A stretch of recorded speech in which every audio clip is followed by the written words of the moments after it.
Have you got people in your team that don't do any work? I'm gonna give you 3 ways to cut the excuses and achieve excellence from your team. It can be a bit frustrating. Not a bit.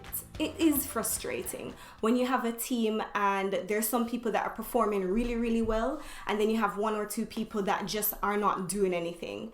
Normally it's just like 1 or 2 people. If you have any more than that, depending on the size of your team, I'm here thinking about maybe 10 people or so, it's probably like 1%. It generally is that number.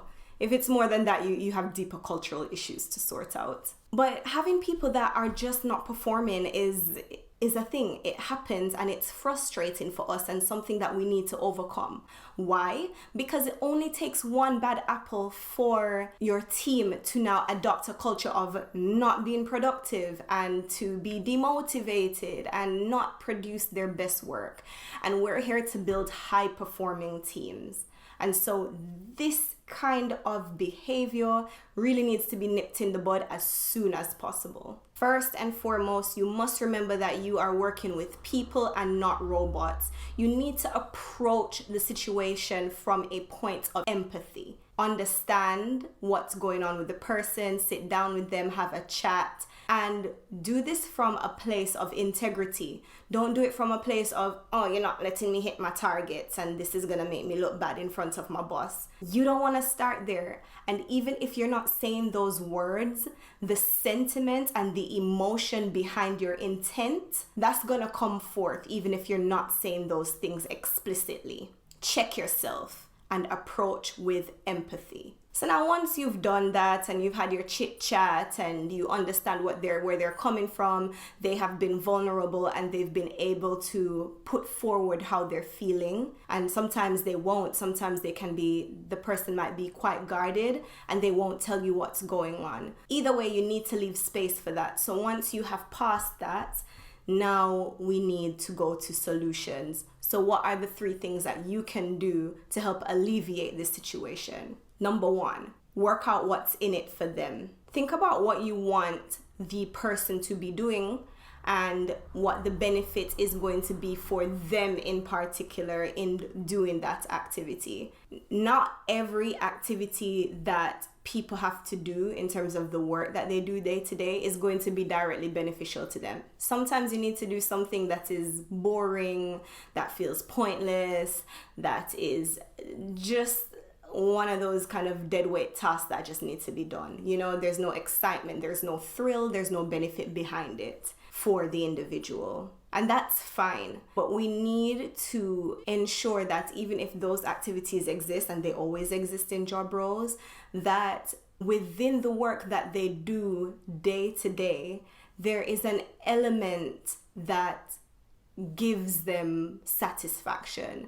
So we understand what they want to achieve out of a job in terms of new skills, or if they want more exposure, if they want to experience new ways of working, whatever it is, you need to find out what motivates and pushes your team members forward on an individual basis.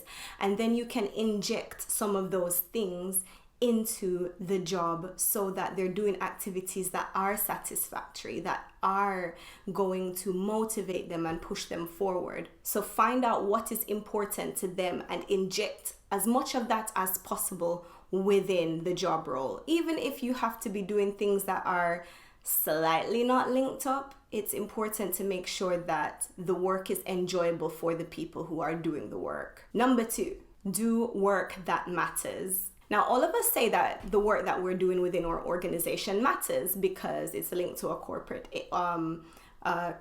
result or some kind of KPI, and it's great, and this is what I'm expected to do, and they wouldn't let me be doing it if it wasn't important to the organization. This big pond, little fish situation is not helpful for anybody because you can't be so far removed from the end process. You can't be so far removed from the goal to feel that you're doing work that matters. It needs to be obvious.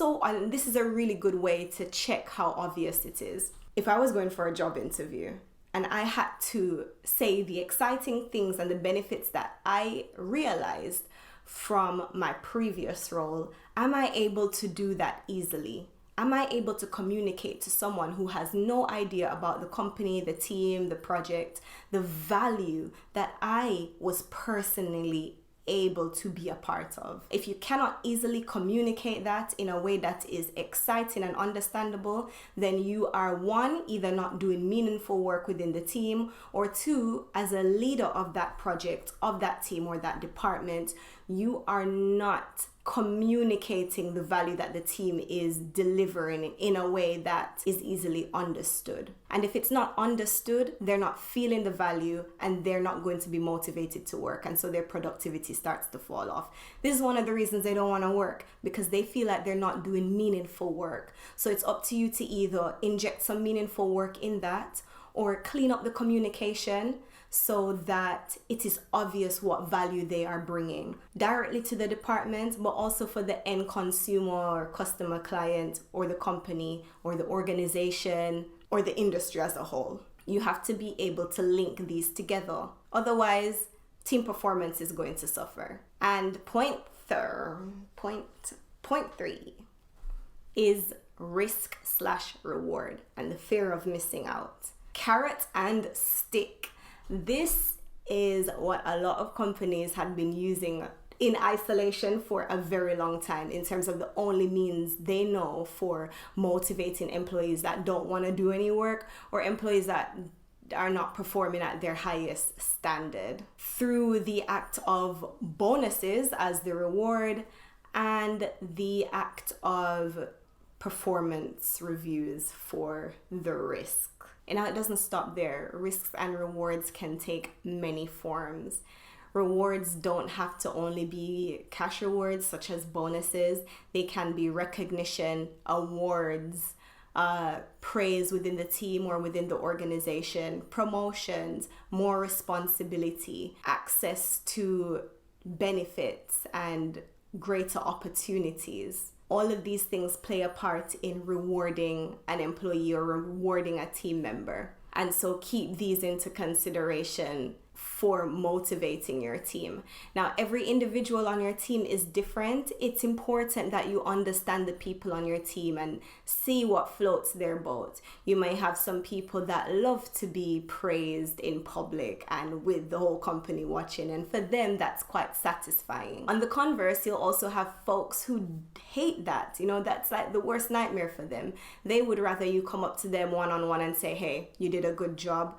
Thank you for doing this. This is the benefit you brought to the company. And there are people who just want a coffee voucher from Starbucks.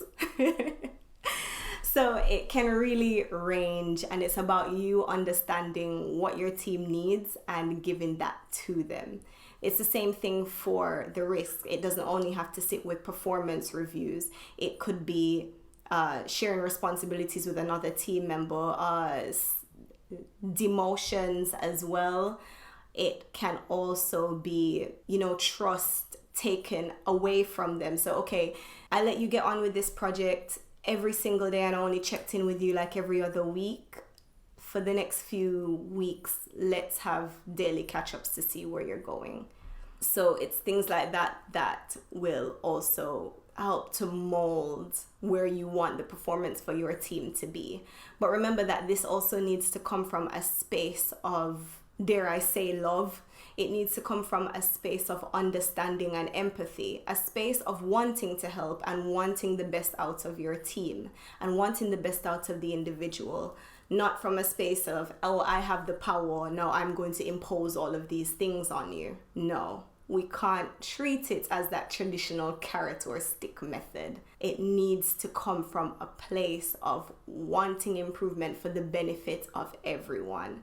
And hey, if that means that this particular team member is not suited for this project, then highlight that and say, hey, if this is not something that you want to do, let's just get through this cycle and we can figure out something that works for you. But we are here to help you get the most out of this experience of being on this team or being within this organization for you as well as for us. This is a joint effort. So that will do wonders for your corporate culture and it will reduce attrition. So I'm going off on a little bit of a tangent right now. The point of this is how to cut the excuses and generate success and generate a sense of performance within your team. And these are ways to do it. So let's go over those one more time. Work out what's in it for them. Ensure that people are doing work that matters and they understand that it's work that matters. And ensuring that you celebrate the successes, and there are also consequences for when performance drops. So that risk and reward situation. Now, there are lots of other ways to motivate your team and to get them doing the work that you need them to do. One of those ways is to ensure that they know exactly what they're working on at all times. And you do this through a robust project plan, a project plan that people want to use. Now, if you're new to projects or just starting to run initiatives on your own, I've got something for you. It's a 9-step guide on how to create fantastic project plans. It's really easy, really simple. Check out the link in the description to download this. It is absolutely free and I'm sure you'll get so much value from it. Now, thank you so much for watching today. It was my pleasure. This was a great topic. Let me know what you think and I'll see you in the next one.